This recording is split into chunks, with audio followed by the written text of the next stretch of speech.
We didn't have to look hard to find the true human toll of Hurricane Maria. When I walk through these doors, I see lots of families saying goodbye, hugging, crying. It is the new norm every single day. We have learned to do many things that we didn't do before, like washing clothes outside with water, no machines. They just won't leave. I plan to try to come back again, and see if I can convince them one more time. Yeah. They see the hope and the joy and the gratitude that comes from that.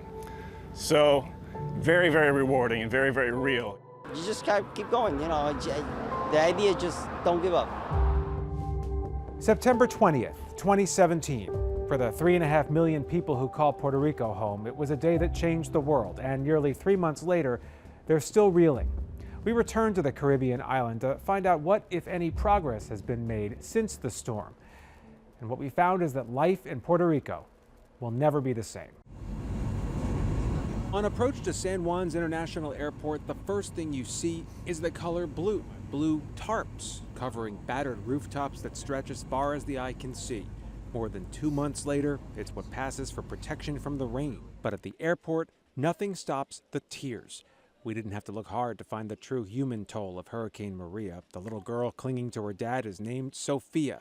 They're saying goodbye for who knows how long. Wow.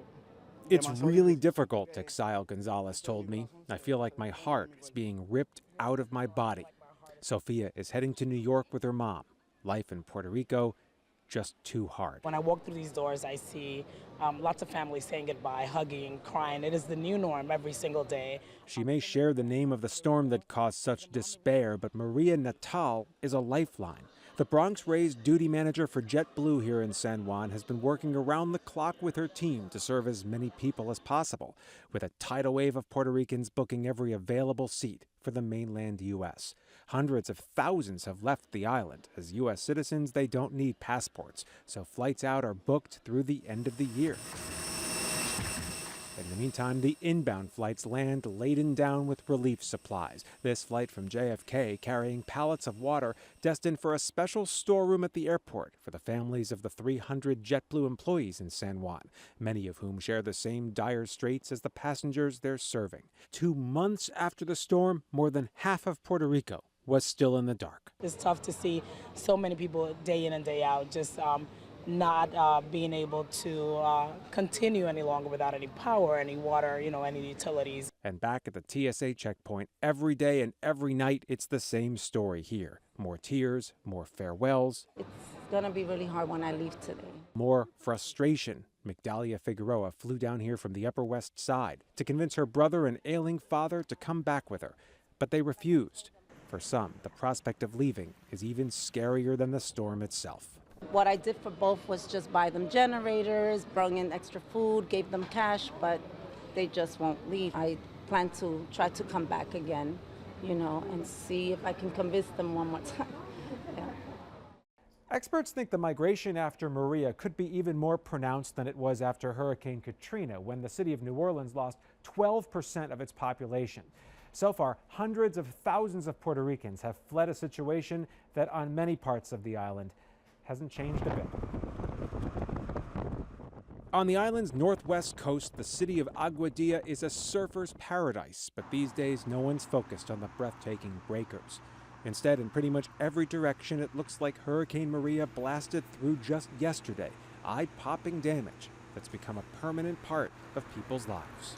Check out the damage on this gas station. This happened 2 months ago when Hurricane Maria came through here. You can see that power pole snapped in two. Most of it wound up on the awning above the gas station, and no one has been by in 2 months, even to clean up the debris that it left behind. We are faithless because we don't know when we're going to have again. You've lost faith. Yes. Yes. The progress is so slow, Jeza Acosta says she's given up hope. We talked to her as her husband filled their car in that rickety gas station. Seems like nothing here has moved an inch since September 20th. I can understand her feeling. Lieutenant Colonel Andy Olson is officer in charge of the Army Corps of Engineers for the entire western third of the island. He invited us to see the colossal work in progress. More than 1,000 power crews now on the ground in Puerto Rico. These workers in Aguadilla are Texans, flying the Puerto Rico flag as they try to stitch the grid back together. But it's incredibly slow going. You really have to see it to get a full appreciation for the damage in this part of the world. Hurricane Maria laid waste to thousands of power poles, tens of thousands of wires like these, which are inactive at this point, obviously. To get them back up and running, though, they've had to use some ingenuity. They're going to take the lines from this side of the street and move them to those existing newer poles on the other side of the street. For people who live in this neighborhood, it's an agonizing wait. I just compare it just like when my grandparents used to talk to me about what they used to live in the 40s and the 30s. So basically, we have learned to do many things that we didn't do before, like washing clothes outside with water, no machines, no electricity. No material, you can do that. There's no material, there's no money from FEMA. How is it ever going to be fixed? Thing is, there is both material and money. It's just that the scope of this job is unlike anything Colonel Olson has ever experienced. How many light poles are there on this island? I don't know. There's thousands upon thousands. From this makeshift military base at the Aguadilla airport, he's already ordered nearly 64,000 poles, more than 7,200 miles of cable to be replaced inch by inch. And those blue tarps we saw from the plane, when we visited 8 weeks after the storm, the Army Corps had installed 10,000 of them, but had at least 50,000 to go. It's tedious, beyond agonizing, but for Colonel Olson, who will spend the holidays away from his wife and 3 kids, it's the payoff that's worth it. The team out here, they go out in the field, they watch the work being done, and they see the lights turn on, and they see the hope and the joy and the gratitude that comes from that. So very, very rewarding and very, very real. You know, that person, all of a sudden their world lit up. We saw that kind of personal investment, that raw emotion, everywhere we went among the 12,000 people from the continental U.S. who have flooded Puerto Rico to help with the recovery. And with such a huge Puerto Rican population in the New York area, thousands of New Yorkers and New Jerseyans have surged south to help. No, this isn't a bodega in the Bronx or a street corner in Staten Island. It's the Santa Teresita section of San Juan. And those are Con Ed trucks. When you hear it in the news is one thing. When you're here on the ground, then you really get a good idea of what's going on. Rich Gonzalez is a long way from home. He and 100 other Con Ed line workers volunteered for special duty here. Electricity is so valuable to us. All the things we do on a daily basis for so many different things. If you know there's a lot of people without power out there and there's something you could do, you definitely want to be out there and do it as much as you can. So that's why I volunteer to come over here and to put people back in lights. We're driving in marked vehicles and you'll hear people beeping at you. And of course our first response as a New Yorker to say, hey, what are you beeping at? And they're beeping to say hello and to thank you. Getting here was anything but easy. Con Ed shipped more than 70 vehicles by sea to meet up with the line workers who arrived by air.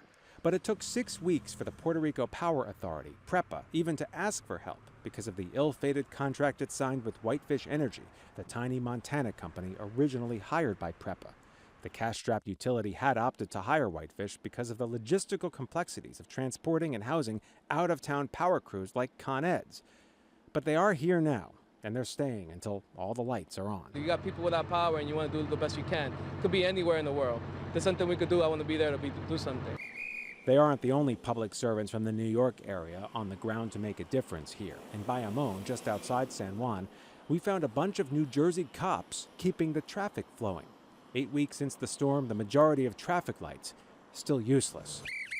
And that's where the New Jersey State Police comes in. It's shocking to see the damage the hurricane did to this island and to the people here. Sergeant Carlos Rodriguez is a state trooper born in Puerto Rico. His family is still here. This is his second deployment since Hurricane Maria, among about 200 troopers and police officers from the Garden State to supplement local law enforcement during the post-hurricane crisis. Officer Sam Trimble is from Mountain Lakes Police. They've gone through so much here, and you don't even hear a horn blowing, and people are so grateful. Every intersection you walk through, people are saying thank you. 6 hours, New Jersey's like up in arms, people are ready to fight and stuff, but yeah. Well, here we are, 8 weeks. 8 weeks, it just says so much about the people here in Puerto Rico. Nearly a dozen police departments and prosecutors' offices sent people for this special detail. Like Con Ed, they shipped in those police cruisers by barge.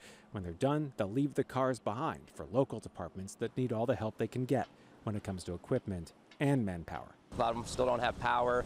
They're working 7 days a week. So the fact that we can be down here supporting them, alleviating some of their responsibilities so they can focus on some of their personal issues, it's so great to be a part of that. Today, FEMA sent these New Jersey cops to this intersection in the city of Bayamon, one of any number of intersections that have no traffic lights working and where chaos would reign if not for these New Jersey cops. They are doing a lot more than directing traffic. The Jersey Task Force, on its own dime, has been reaching out to members of the community, many with ties to law enforcement officers back home.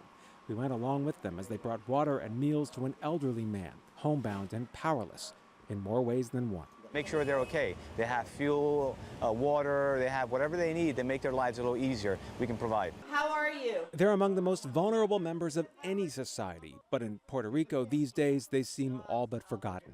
In this mountaintop nursing home, a handful of senior citizens are waiting to die.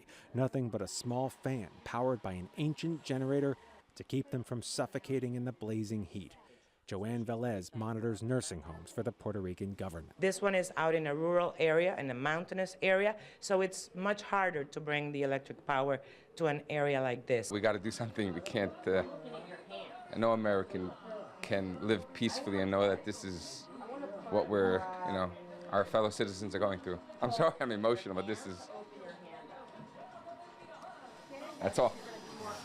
It's nothing if not an outrage when this group of New York philanthropists isn't willing to let stand. On this day, UJA Federation and the AFIA Foundation marked their 25th relief flight to San Juan, unloading 2,500 pounds of goods from their donated corporate jet before they headed for the hills, first to a senior center where they delivered meals, offered wellness checks, and a helping hand.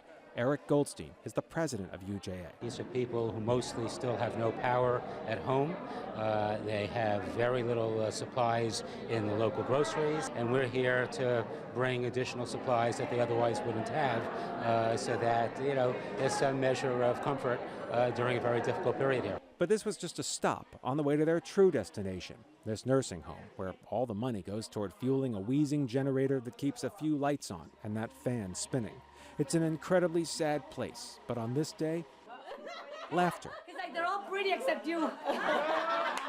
We hope that we can bring them some relief. Mark Meaden has coordinated every flight and flown personally on many of them, supplying things like nutrient drinks and adult diapers, things you might take for granted. You're dealing with the most vulnerable people who are living with no power, no running water, no clean diapers, no medical supplies, very minimal food. Our ability to bring those types of supplies to them can be the difference between life and death. All they had here was half an hour before they had to head back to the airport and home, just enough time for a quick checkup, for the human touch the people here so desperately needed. And in mere minutes, a dreary and depressing home became a place of tremendous joy. I love you all. We love you too. Wherever we went in Puerto Rico, people thanked us for getting this story out. They say it's important that you know how dire the situation still is. But as bad as the human suffering, there's another storyline you need to hear. See, there's no Puerto Rican economy without tourism, and they want you back now. The Casino Del Mar, 8 p.m. on a Tuesday night. All is normal here. On the street, in restaurants, the lights are on in San Juan's Condado district. In fact, spend any time here, you may never know the rest of the island is reeling, though the tourists have yet to return. It's very important that people come to Puerto Rico. Jose Izquierdo is walking a bit of a fine line. Of course, much of the Commonwealth, a landmass 3 times the size of Rhode Island, is still without power and even running water. But 82,000 jobs depend on the hospitality industry. Izquierdo's job is to convince you to come back now. We need your visits. We need people to see Puerto Rico, and I think they're going to get a really pleasant surprise. In fact, if there's anything positive to emerge from the devastation, he says it's that hoteliers have had the chance to renovate and buff up their product. But the drumbeat of negative stories is keeping visitors away, even as Justo Hernandez, FEMA's second-in-command here, says there has been a ton of progress. 89% of the supermarkets are open, and they got stock. The ATM transactions and the credit card transactions are up and running. 86% of the gas stations are open. No one knows the long-term effects of Maria on the island economy. The hundreds of thousands fleeing for the mainland have abandoned their jobs in places like this. I won't give up. But Joselito Delgado may offer some hope. He moved here from Perth Amboy 15 years ago. His family's still in Jersey and begging him to come home, but he is staying put. This, he says, is his home. They're like, come back over here. No, I like it. You just gotta keep going, you know. The idea is just don't give up. You know what I mean? And that's how it is. It could be years before the island returns to normal, if such a thing is even possible. So tourism leaders are marketing something called meaningful vacations, where you can take a trip and help in the recovery at the same time. But one business leader told me that isn't even necessary. If you really want to help Puerto Rico, he said, just book a flight.